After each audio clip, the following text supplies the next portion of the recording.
কি হে বিনোদ, তোমার তো দেখি কোনো খোঁজ খবর নেই গো। বলি হারিয়ে টারিয়ে গিয়েছিলে নাকি? কোথায় আর হারাবো দাদা, কোথাও গিয়ে কি আর শান্তি আছে? কেন কেন, তোর শান্তি আবার কে কেড়ে নিল? হ্যাঁ, কি আর বলবো দাদা, করি তো মাছের ব্যবসা, কিন্তু বউ তো আমাকে মনে করে আমি যেন কোনো কোটিপতি ব্যবসায়ী। ওরে, বউয়েরা এমনই হয়। তা এসব কথা তুই আমাকে কেন শোনাচ্ছিস ভাই? দাদা, ওই হয়েছে কি, আমি আপনাকে দেওয়ার জন্য যে টাকাগুলো রেখেছিলাম, বউ সেগুলো নিয়ে গহনা কিনে ফেলেছে। এখন কি করে আপনার টাকাটা দিই বলুন তো? তা কেন হবে? আমার টাকা দিয়ে কেন তোমার বউ গহনা কিনবে? দাদা, টাকার উপর তো আর লেখা থাকে না যে এটা কার টাকা। বউ ঘরে পেয়েছে তাই কিনে ফেলেছে। তাই বলে আমার টাকা দিয়ে গহনা? আমি মানতে পারবো না। আমি আজকের মধ্যেই আমার টাকাটা চাই, যে করি হোক। তা না হলে তোমার সাথে সব ব্যবসা বন্ধ। এ কথা বলবেন না দাদা, আপনি এ কথা বললে যে আমাকে বউটাকে নিয়ে রাস্তায় নামতে হবে। অত কিছু বুঝি নে, আমি এক কথার মানুষ। যা বললাম তাই করোগে গিয়ে।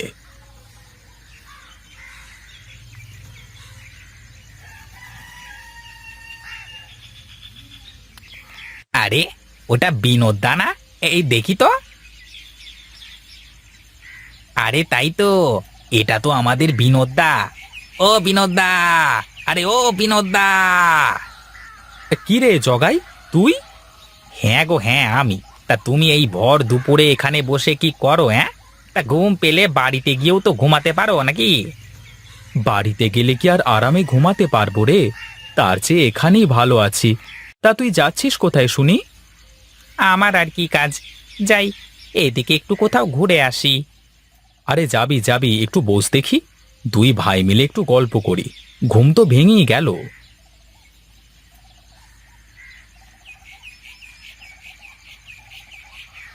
কই গো গিন্নি, কোথায় তুমি? কোথায় যে থাকে সারাদিন কে জানে। এই একটা মেয়ে লোক আমার জীবনটা জ্বালিয়ে দিল।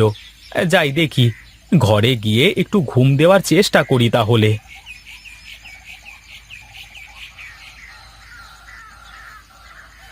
বাহ বাহ বাহ বাহ বাহ বাহ, আমি এত সময় ধরে বাইরে দাঁড়িয়ে তোমাকে ডাকছি, আর তুমি ঘরের মধ্যে বসে বসে সাজছো।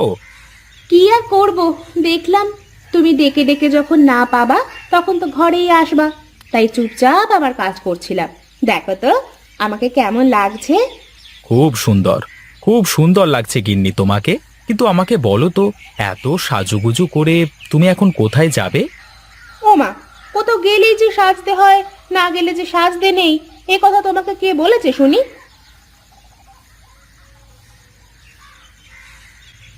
না রে বাবা, আমি এর আগে তো কখনো দেখিনি যে একটা জেলের বউ সারা দিন সাজগোজ নিয়ে পড়ে থাকে। আমার জীবনটা শেষ হয়ে গেল রে। এই দেখো, তুমি কিন্তু এখন আমাকে অপমান করছো। তুমি কি ভুলে গেছো তুমি আমাকে বিয়ের সময় আমার বাবাকে কি বলে আমাকে এ বাড়িতে নিয়ে এসেছিলে? হ্যাঁ হ্যাঁ, আছে, সব মনে আছে। কিন্তু আগে কি আর জানতাম যে বউ আমার কোনো কাজের না? তাহলে কি আর বিয়ে করতাম জীবনে? এত বড় কথা! থাকবো না আমি তোমার বাড়ি, করবো না তোমার সংসার। এই আমি চললাম বাপের বাড়ি। আরে ধুর, একটু থেকে একটু হলেই বাপের বাড়ি চলে যাওয়ার কথা কেন বলো? অন্য কথা বলতে পারো না? অন্য কোনো কথা আমার মাথায় আসে না তখন। চলো চলো, মাথা ঠান্ডা করে বসো, তারপর দেখি কি করা যায়।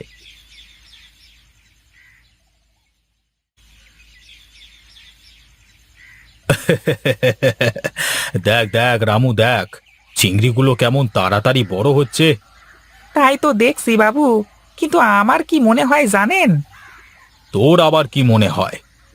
এবারে ঘেরের চিংড়িগুলো বোধহয় আপনার কপালে নেই কো। কেন কেন, এ কথা বলছিস কেন? কেন আবার, বর্ষাকাল চলে এসে তারপর আবার ঘেরের পানি বেরিয়ে যাচ্ছে। যদি ভারী বৃষ্টি হয় তাহলে তো ঘর ভেঙে সব চিংড়ি সারা মাঠে ছড়িয়ে পড়বে। তা তো কথা মন্দ বলিসনি রামু। তাহলে কি করা যায় বলতো দেখি। আমার তো তেমন কোনো বুদ্ধি নেই কো, তবে আপনি বললে আমি ভেবে দেখে আপনাকে কইব। বেশ বেশ বলিস তাহলে। নে এখন চল, আমার আর দাঁড়াতে ভালো লাগছে না।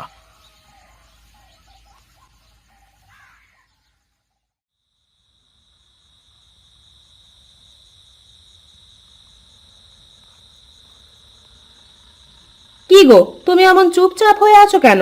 কোনো কথা বলো না। ভাবছি গো গিন্নি, ভাবছি। তোমার এত ভাবনা কিসের গো, একটু বলবা? কেন, তুমি যে আলমারিতে রাখা ব্যবসার টাকা দিয়ে গহনা কিনেছো, সেই টাকা এখন কোথায় পাবো শুনি? বলি, তোমার বাবা এসে কি দিয়ে যাবে নাকি? কি এত বড় কথা! তুমি আমার মোড়া বাবাকে নিয়ে কথা বললে? সামান্য কটা টাকা নিয়েছি, তার জন্য তুমি আমাকে এমন করে বলতে পারলে?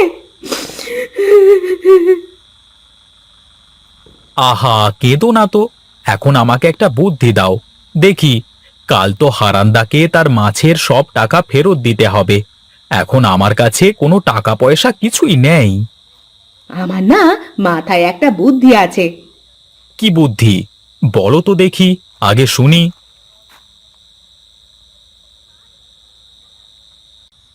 আরে বাহ, এই না হলে তুমি আমার গিন্নি! তুমি কিন্তু আমার বুদ্ধি শুনে চললে লস করবা না। ঠিক আছে, সেই সব কালই দেখা যাবে। তুমি তাহলে এক্ষুনি ঘুমাও, আমি গিয়ে আমার কাজ সেরে আসি।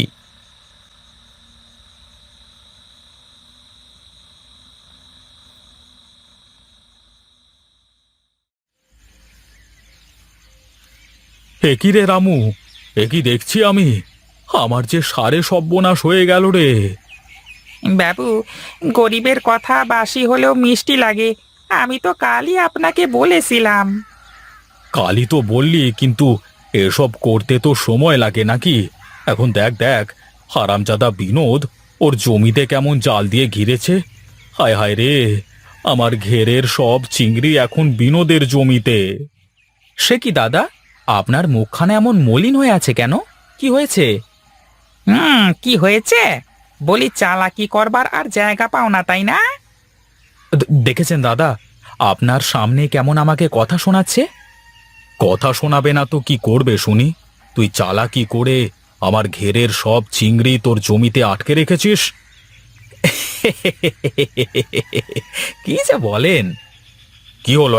আমি হাসির কি বললাম যে তুই আমার কথা শুনে হাসতে শুরু করলি? আমাকে কি তোর জোকার মনে হয় নাকি? না দাদা, তা কেন হবে? আমি কি আপনাকে তা মনে করতে পারি বলেন? তোর সব বুদ্ধি আমার সামনে ধরা পড়ে গেছে বিনোদ। তুই আজকের ভেতরে আমার সব টাকা দিবি, তা না হলে কাল সকালে আমি তোর বাড়িতে গিয়ে তোকে ঘাড় ধরে বাড়ি থেকে তাড়িয়ে দেব, এই বলে দিলাম।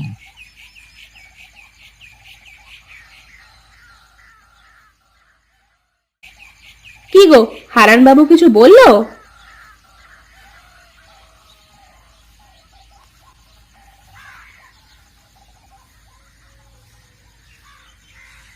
ওগো, কি হলো? বলো না কেন কিছু? কি আর বলবো, হারানবাবু বলল আজকের ভেতরে মাছের সব টাকা না দিতে পারলে কাল সকালে লোকজন নিয়ে আসবে, তারপর আমাদের বাড়ি থেকে ঘাড় ধাক্কা দিয়ে বের করে দেবে। আমার মাথায় আর একটা বুদ্ধি আছে, তুমি যদি শোনো তাহলে বলতে পারি। তোমার কথা শুনেই তো আজ আমার এমন দশা, এখন আবার নতুন করে বুদ্ধি দিতে চাচ্ছ? শোনোই না একবার আমার কথাটা। এবার যদি কাজ না হয় তাহলে আর কখনো তোমাকে আমার কথা শুনে চলতে হবে না। ঠিক আছে, এবার তাহলে আমি গিয়ে দেখি কোনো কাজ হয় নাকি।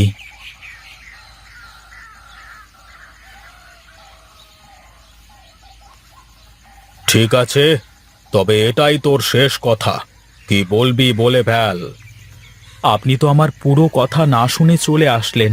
আসলে হয়েছে কি, আমি তো আমার জমি ঘিরেছিলাম ওখানে চাষ করবার জন্য, কিন্তু ঘের ভেঙে যে সব পানি আমার জমিতে যাবে তা আমি জানতাম না।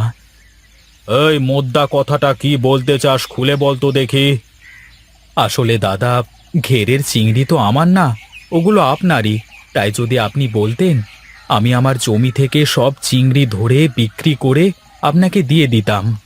সত্যি বলছিস তুই? আমার তো বিশ্বাসই হচ্ছে না। দাদা, আমি গরিব হতে পারি কিন্তু লোভী না। তুই সত্যি খুব ভালো ছেলে রে বিনোদ।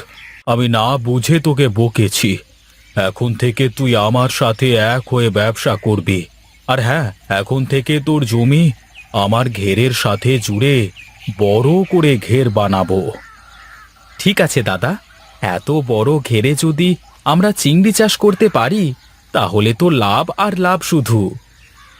কিন্তু তার আগে এবারের মতো যাতে ঘের না ভেঙে যায় তার ব্যবস্থা করতে হবে।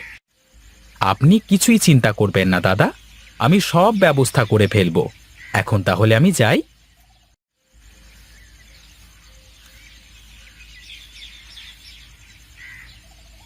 যাক, শেষমেশ বইয়ের কথায় রক্ষে পেলাম। এখন থেকে বইয়ের কথা শুনেই সব কাজ করব।